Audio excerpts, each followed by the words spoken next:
खुलुमबाय Bodoland इंखं television studio आं ललिता गयारि दिनै मोनाबिलिनि गाहाय रादाबफोराव दं। क'क्राझाराव फैगौ 29 मार्चनिफ्राय 31 मार्चसिम ट्राइबेल इउथ कनफ्रेक्ट। गुवाहाटी ISBT आव गरसुक पुलिसआ 1.7 किल'ग्राम सनाजों लोगोसे सासे हमदों। गसाइगावआव सासे गान्जा बेपारिया एनकाउन्टार खालामजादों। दरबा रायजोनि बिसायख'थि फोसावनायखौ लानानै क'क्राझाराव कंग्रेसनि खौरांगिरि मेल। गुवाहाटीआव गावनि मोजां मोननायखौनो 4 लोगो लानानै जिनाहारि खालामदों। क'क्राझाराव सासे फोरोंगिरिखौ सोरबा सिनाय मोनै सुबुङा बुथारदों। मुलुगनां आइजो बक्सिं चेम्पियनशिप 2022 आव आसामनिफ्राय 2 बक्सार सायख'जाबाय। रासियानि फाइकिया इउक्रेननि गंसे देहा फाहामसालिखौ सिलिंखार खालामदों। दानिया फैदो आबुं रादाबाव।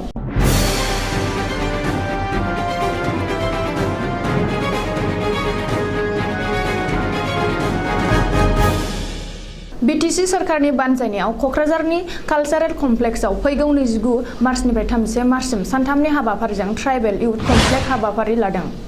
बे हाबाफारिखौ BTCनि गेलेमु आयदानि मावफुं सोद्रोमा दावबायसा बर'आ बृहस्पतिबारखालि खौरांगिरिनि सिगाङाव फोरमायदों।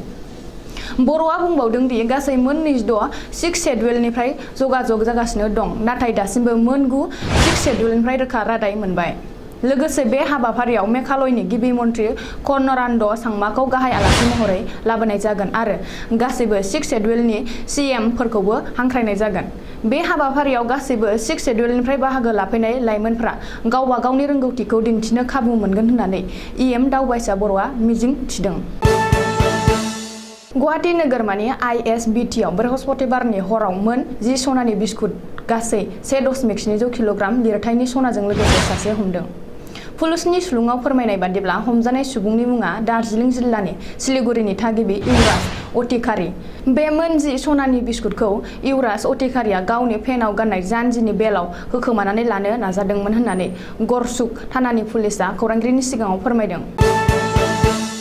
क'क्राझार जिल्लानि गसाइगाव महकुमा श्रीरामपुराव सिमलडाखु थानानि पुलिसआ बिस्तिबारनि हराव 31 नं हादोरारि राजा लामायाव नाका लागायनानै SR 38U1778 नम्बरनि गंसे गारिखौ सिग्रोमनायाव गोबां बिबांनि गान्जा जब्द खालामनो हादों। लोगोसे आरिफ खान मुंनि सासे सुबुंखौबो एरेस्ट खालामदों।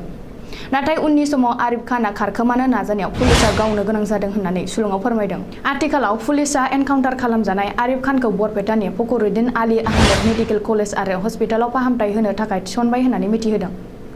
सोमोनांथावदि पुलिसनि आवथायाव थानाय हमनाय गारिखौबो सोरबा सावनानै होदों। बावैसो सिगाङाव जानानै थांनाय दरबा रायजोनि बिधानसभानि बिसायख'थि फोसावनायखौ लानानै कंग्रेसनि खौरांगिरि मेल खुंदों। मख'जाथावदि बिस्तिबारखालि मोनबा रायजोनि बिधानसभा बिसायख'थिनि फिथाइ मोनखांनायनि उनाव क'क्राझाराव आसाम प्रदेश कंग्रेस दोलोनि दैदेनगिरि गर्जन मुसाहारिया खौरांगिरि मेल खुंनानै गोख्रों रावजों सोंखारिदों। खौरांगिरि मेलनि गेजेरजों गर्जन मुसाहारिया हादरनि दरब्रै रायजोआव APM थगायनानैसो BJP दोलोआ देरहादों। बिसायख'थिनि समाव लाख लाख कंग्रेसनि हेफाजाबगिरि भट होग्राफोरनि भटआ बहा थांखो होननानै सोंलु खालामदों। गावनि मोजां मोननायखौनो रागा जोंनानै 4 लोगोफोरखौ फेग्रा मुवा लोंहोनानै जर-जुलुमै जिनाहारि खालामदों। मख'जाथावदि गुवाहाटीनि फानबाजाराव मुलुगनां आइजो सानखालि 10 थाखोआव फरायनाय सासे फरायसाखौ गावनि मोजां मोननाय सेंग्राया रागा जोंनानै 4 लोगोफोरखौ निसा लाहोनानै जर-जुलुमै जिनाहारि खालामदों। सुलुङाव मिथिनाय बायदिब्ला जर-जुलुमै जिनाहारि खालामनाय 5 दुथांफोरनि मुंफोरा फारियै फाइजल आली, बिकी आली, पिकु आली, पुन्ना आली आरो राजा आली होनना मिथिनाय जादों। दायो बिसोर दायनिगिरिखौ पुलिसफोरा नागिरगासिनो दं होनना मिथिनाय जादों। मोनसे दुखुनांथाव जाथाय क'क्राझार जिल्लानि सिङाव थानाय सोनाब फारसे थानाय खुंग्रि गामिनि 918 नं गुदि फरायसालिनि गाहाय फोरोंगिरिखौ सोरबा सिनाय मोनै सुबुङा बुथारनानै गालांदों।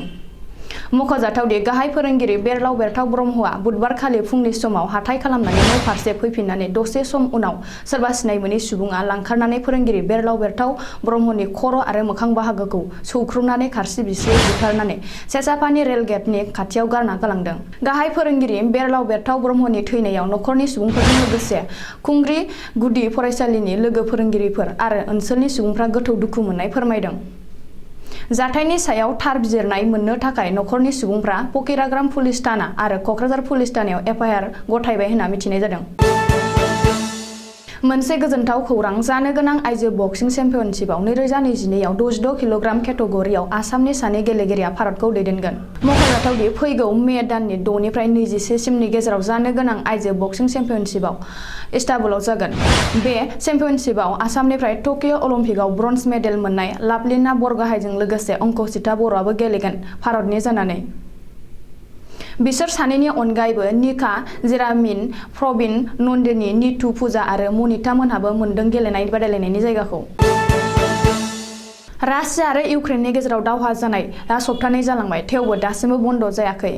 मख'जाथाव दि रासियाया सानफ्रोमबो इउक्रेननि सायाव गोहोगोरा रकेट गुलि हगारनाया सोलिगासिनो दं। बे समावनो रासियाया इउक्रेननि मरिउपल नोगोरनि गंसे देहा फाहामसालियाव रकेट बम बेफ्रुहोनानै 3 सुबुंनि जिउ खहा खालामदों आरो माखासे देहायाव थानाय आइजोफोरजों लोगोसे माखासे बेरामिफोरखौ लाफादेरनानै गासै 17 सुबुंफोरा गाज्रि जखम जादों। जाथायनि उनाव पुलिस आरो रैखाथि हान्जाया जाथाय जानाय जायगायाव थांनानै गोब्राब जखम जानाय सुबुंफोरखौ बोखांनो हायो आरो बे जाथायनि सायाव इउक्रेननि हादरगिरिया गोथौ दुखु मोननाय फोरमायदों। दिनै मोनाबिलिनि रादाबा एसेनोसै, गोजोन्थों।